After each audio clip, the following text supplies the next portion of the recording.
Thank you. Shri Suresh Prabhu, be brief.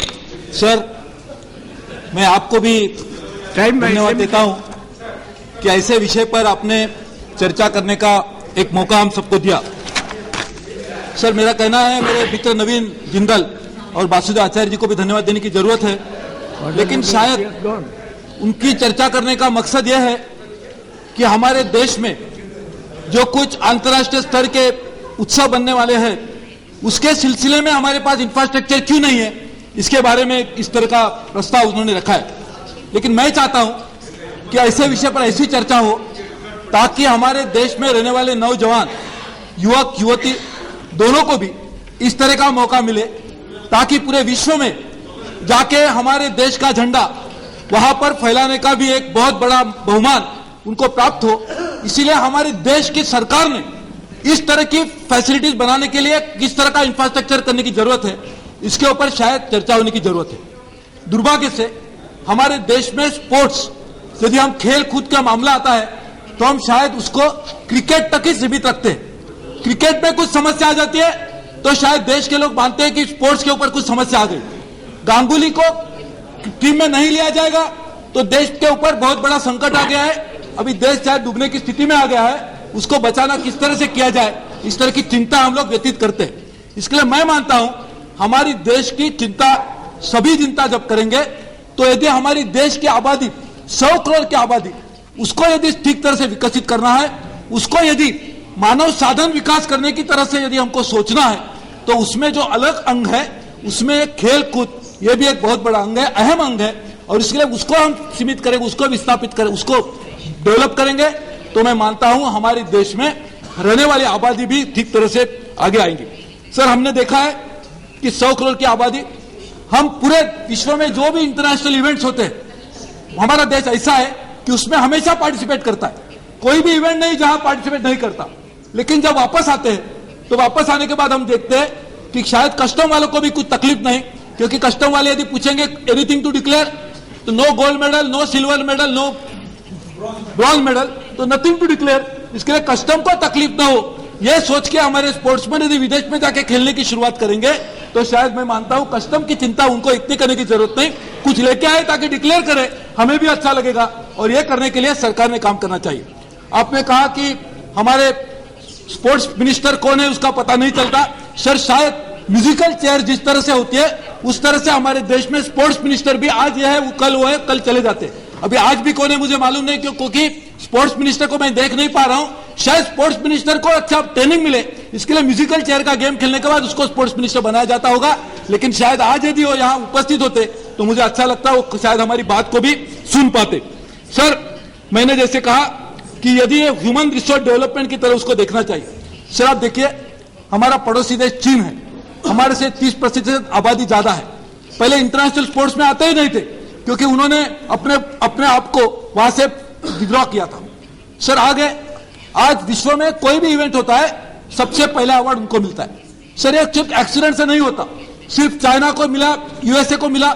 Sir, ये सभी सत्ताएं एक इकोनॉमिक स्ट्रेंथ भी है, और वहां जाके आप उनकी एचआरडी पॉलिसी देखेंगे तो आपको पता होगा कि पूरे ह्यूमन रिसोर्स डेवलपमेंट की कोशिश करते हैं, उसमें स्पोर्ट्स भी अपने आप में उभर आता है।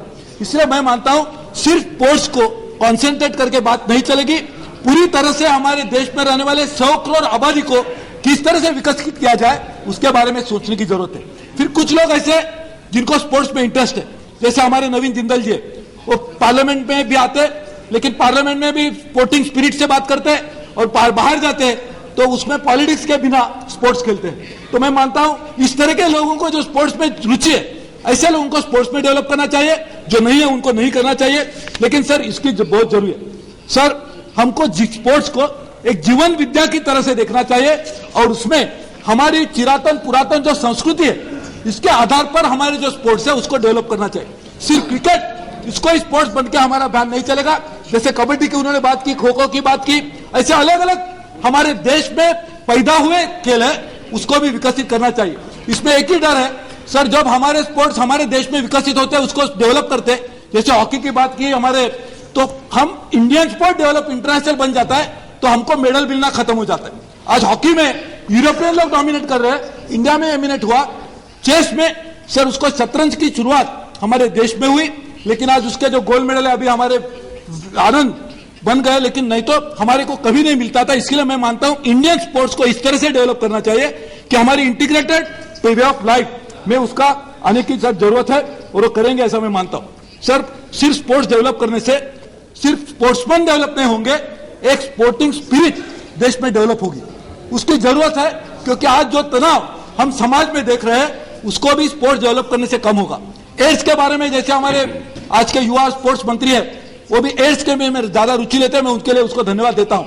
यदि स्पोर्ट्स डेवलप करेंगे तो शायद एड्स की समस्या भी हल होने में काफी कामयाबी मिलेगी, क्योंकि लोगों का ध्यान एक ऐसे अच्छे इश्यू के ऊपर ध्यान आकर्षित होगा ताकि उसके लिए बन जाएगी।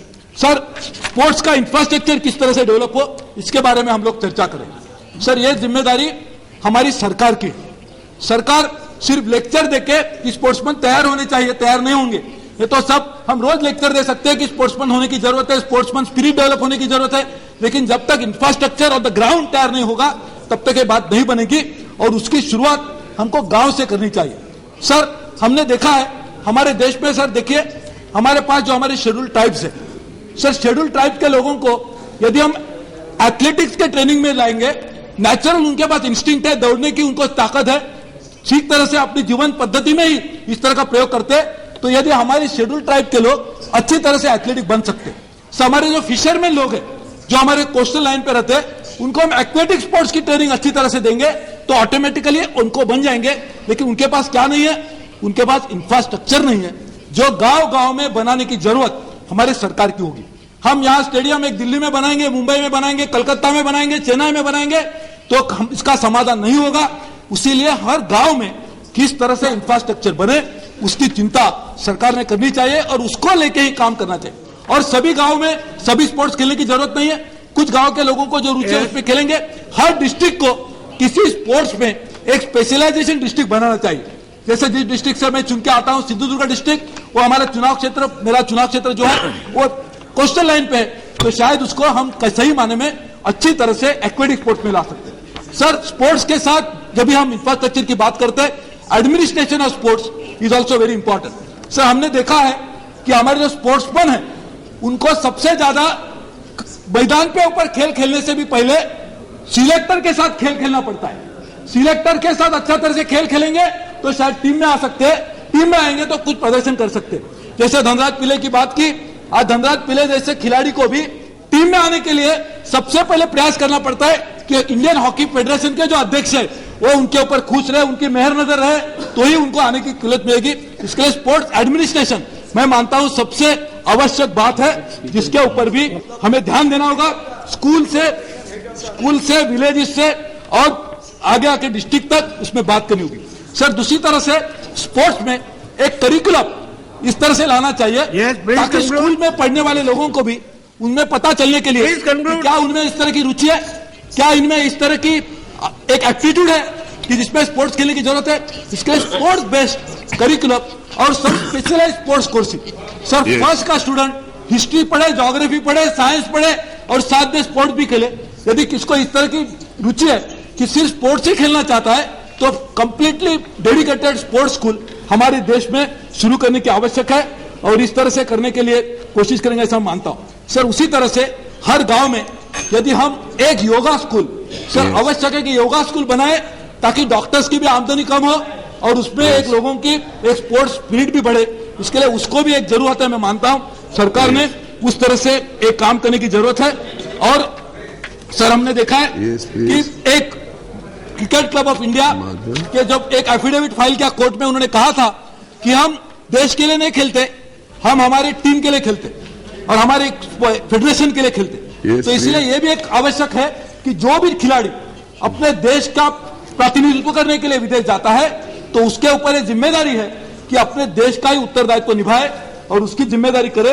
इसलिए उसमें भी कुछ चेंजेस हमको लाने की आवश्यकता है। और सर हमारी महिलाएं आज स्पोर्ट्स में, यहाँ एक हमारी महिला सदस्य हमारी चुन के आई है वेस्ट बंगाल से, और हम उनके लिए भी हमें वो सर एक ही आई है, लेकिन शायद वो आने के बाद थोड़ा स्पोर्टिंग स्पिरिट बढ़ेगा ऐसा मैं मानता हूं। ज्यादा आएंगे तो शायद हम जीत को या हार को उसी तरह से लेंगे जिस तरह से मैदान पे ऊपर लेते हैं। तो इसके लिए इसी तरह का भी एक प्रावधान हमने करने की जरूरत है। सभी राजनीतिक दलों ने भी इस तरह से करने की आवश्यकता है कि जो स्पोर्ट्स बन है उनको भी हमारी पार्लियामेंट में लाने की कोशिश करनी चाहिए। सर लास्ट एक ही 2-3 बात को मैं खत्म करता हूं। सर स्पोर्ट्स को फंडिंग किस तरह से हो यह हमारी चिंता है। हमने देखा है कि सभी चीजों की बात करते हैं, एजुकेशन, हेल्थ केयर, तो इंफ्रास्ट्रक्चर सबके लिए चाहिए।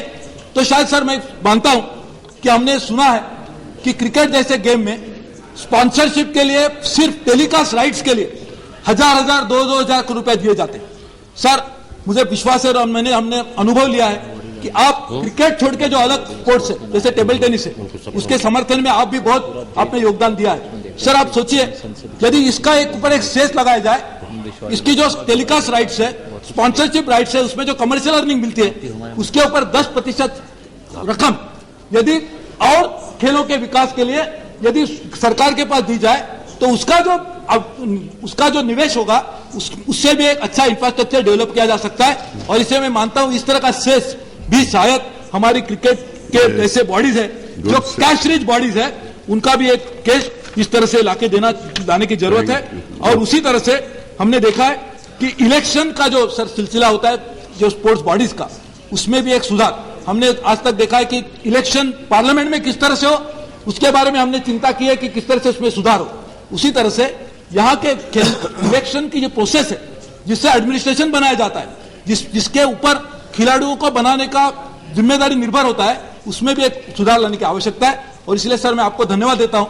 मैंने ये एक्सपीरियंस लिया है कि ऐसे विषय के ऊपर आपने चर्चा करने का हमें मौका दिया जो विषय शायद पिछले 10 साल में मैं पार्लियामेंट में हूं मैंने कभी लिया नहीं था। तो इसी तरह का मौका हमें बार बार मिले, ज्यादा स्पोर्ट्समैन हमारे पार्लियामेंट में आए और वो पार्लियामेंट में आने के बाद पार्लियामेंट की जो एटमॉस्फेयर है उसमें भी सुधार हो। ऐसे विश्वास के साथ मैं आप सबको धन्यवाद देता हूं। समाप्त करता हूं। धन्यवाद sir. Thank you very much.